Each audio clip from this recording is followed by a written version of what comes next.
I'd like to tell you a little bit about how my father's life began. He was born in a town called Gunzenhausen, the House of Geese, which is a very funny name. I never saw any geese when I visited there. But nevertheless, this was a town in Bavaria, which is southern Germany. It was rural. Most of the people had chickens and geese and all sorts of and goats and cows and everything to supply their family with. And they were what we would call backward and prejudiced. They were not exposed to big ideas. They didn't live like in the major cities. They lived in Gunzenhausen. And my father his parents were obviously with him, and his mother was a wonderful musician, and his father was a physician, and his job was to take care of the whole town. Although he was a Jewish doctor, all the Christian families wanted to go to him as well. And he delivered all the babies.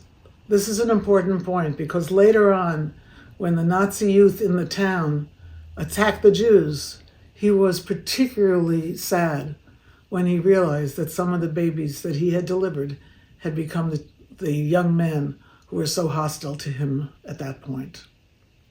That little story I told you shows you that the Jews were both accepted, which can be symbolized by the fact that they had a Jewish doctor, and they were also rejected in the sense that there was so much anti-Semitism in the town, part of which was a product of the way the church priests would give sermons in which the Jews were always the evil ones.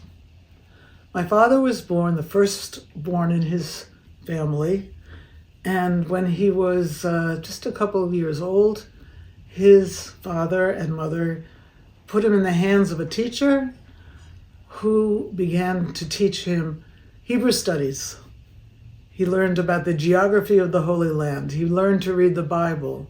He learned to read anything in the Hebrew language. And he was very excited and happy about this because he was special. He was made special by being able to have this tutor. And then when he was a little older than that, he began to understand what was happening in the synagogue, to pray, and to also play with his friends and make a lot of racket and create kind of be a troublesome nudnik and nuisance.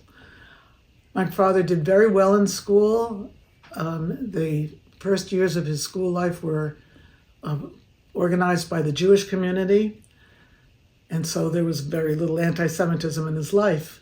But then when he was able to go to middle school, I say able because not all children were allowed to go. You had to have a certain IQ or a certain grade point average.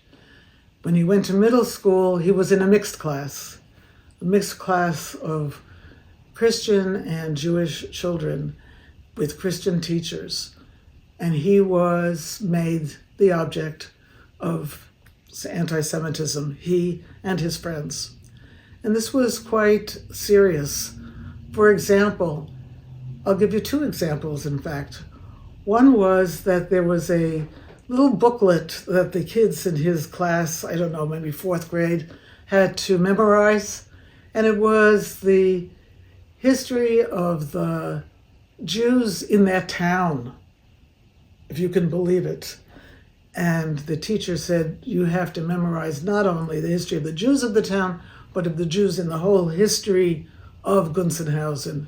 And it was all very negative things that were in that booklet. He had to memorize it and recite it in front of the students, other students. He said he didn't even know what he was talking about, so it was okay to do because he was so young. And the other story about being in that school is, as the Nazis began to rise in power, they used to have pageants where they would march through the town. And on some of these pageants, or all of the pageants maybe, the teachers would separate the Jewish children from the other children. The Jewish children were always at the back of the parade.